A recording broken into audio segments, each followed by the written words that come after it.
In the quiet, tree-lined streets of Willow Creek, a suburban neighborhood just outside Asheville, North Carolina, life moved at a predictable rhythm. Families waved to one another from driveways, children rode bicycles under the golden afternoon light, and homeowners tended to their lawns with careful pride. It was the kind of place where people believed rules kept everything safe and orderly. But rules, when twisted by the wrong hands, could become weapons. Mark and Elena Ramirez had moved to Willow Creek 3 years earlier, seeking stability after years of military relocations. Mark, a 38-year-old Navy SEAL veteran who had served multiple tours overseas, now worked as a private security consultant. He was a man of few words, broad-shouldered, with calm gray eyes that had seen more than most could imagine. Elena, 35, was a school counselor known for her warm smile and gentle strength. Together they raised their 8-year-old daughter, Sophia, in a modest 2-story home on Maple Lane. The neighborhood had an official homeowners association, but it was low-key, monthly newsletters, occasional maintenance reminders, and community barbecues. Most residents appreciated the structure.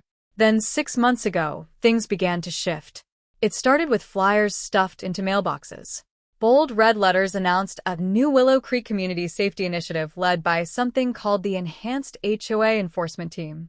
The flyers listed strict new rules: no parking on the street overnight, grass no taller than 2 inches, approved paint colors only, and fines for violations starting at $250. Residents grumbled, but many paid to avoid hassle. Mark had glanced at one flyer, shrugged, and tossed it in the recycling bin. He had faced real threats in his life. This felt like bureaucratic noise. One warm Saturday in late spring, Elena was outside planting flowers along the front walkway. Sophia helped, her small hands patting soil around bright marigolds. Mark was in the garage organizing tools, the radio playing soft classic rock. The afternoon felt peaceful until a white van with magnetic signs reading WCC Enforcement pulled up to the curb. 3 men stepped out. They wore crisp polo shirts with fake embroidered patches, clipboards in hand, and reflective sunglasses that hid their eyes. The leader, a stocky man in his 40s with a clipped beard and a name tag reading Officer Harlan, approached Elena with an aggressive stride. "Ma'am, this is an official inspection," he announced loudly. "Your flower beds violate the new landscaping ordinance. They're obstructing the sidewalk clearance." Elena straightened up, brushing dirt from her jeans. "I'm sorry, but I've never heard of these new rules. Our regular HOA didn't mention anything like this." Harlan's companions, a tall, thin man called Officer Reyes and a younger, muscular one tagged Officer Tate, flanked him. Reyes smirked. "Doesn't matter. Pay the fine or remove them now." Mark heard the raised voices from the garage and stepped out, wiping his hands on a rag. He stayed back for a moment, observing. Something about these men felt off. Their uniforms didn't match official records he had casually checked weeks earlier, and their van had no license plate decals. Elena remained polite but firm. "I think there's been a misunderstanding. I'll call the real HOA president to clarify." That's when things escalated. Harlan jabbed a finger toward her. "You people always think you're above the rules." Without warning, he shoved Elena hard in the shoulder. She stumbled backward, tripping over a garden hose. As she tried to regain balance, Reyes swung his clipboard, striking her across the arm. The blow wasn't playful. It carried real force. Elena cried out in pain, falling to one knee. Sophia screamed.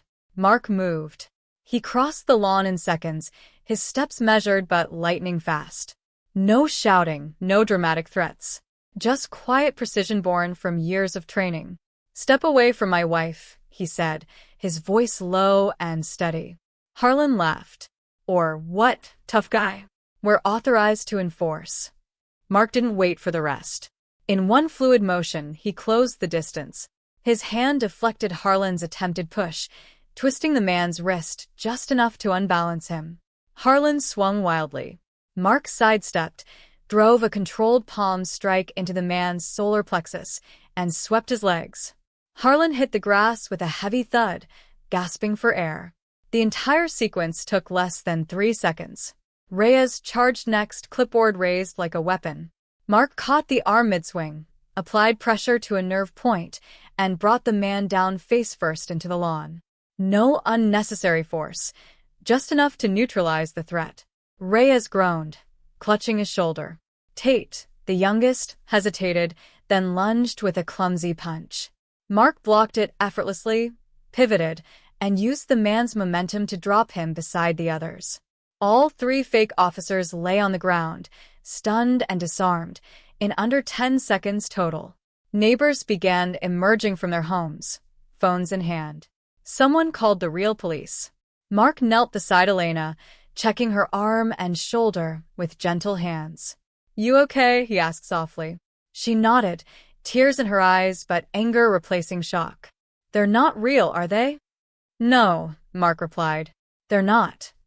The police arrived quickly. Officer Daniels, a veteran cop who knew Mark from community events, took statements. Investigation revealed the trio, real names Derek Harlan, Victor Reyes, and Kyle Tate, were con artists who had targeted several neighborhoods across the state. They printed fake uniforms, created forged documents, collected fines in cash or through a phony online portal, and moved on when suspicion grew. They had scammed over $40,000 in the past year. No one had physically resisted them until today. As the men were handcuffed and loaded into patrol cars, Harlan glared at Mark. "You assaulted us. We'll sue." Mark stood calmly beside Elena and Sophia. "You put your hands on my family." Record speaks for itself. Security cameras on my porch caught everything. The bodycam footage from the officers' own hidden devices, plus Mark's home security system, told a clear story. Unprovoked aggression followed by precise, defensive response. Charges against the scammers included fraud, assault, and impersonating officials. Mark faced no charges. His actions were deemed reasonable defense of his family. In the days that followed, Willow Creek buzzed with the story. The real HOA held an emergency meeting, strengthening verification processes for any enforcement actions. Residents formed a neighborhood watch that focused on support rather than suspicion. Local news ran a segment on the scam, highlighting how trust in community systems could be exploited. Elena recovered quickly, a bruised arm and shoulder, nothing broken. She returned to counseling with a new perspective on resilience. Sophia drew pictures of her dad as a protector, though Mark gently reminded her that real strength was about keeping peace when possible.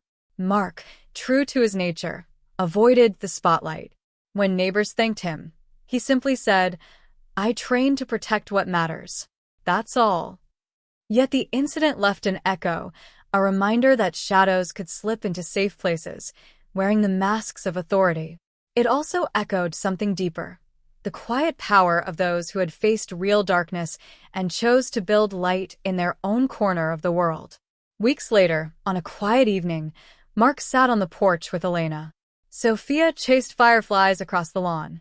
The flower beds bloomed brighter than ever, a small act of defiance and beauty. "You didn't have to hold back as much as you did," Elena said, leaning against him.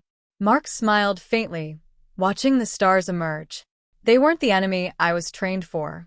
Just small men playing dangerous games. The real fight is making sure this doesn't happen to anyone else." In Willow Creek, the streets returned to their peaceful rhythm, but now with sharper eyes and stronger bonds. The fake officer's scheme had ended not with grand drama, but with the simple, decisive truth.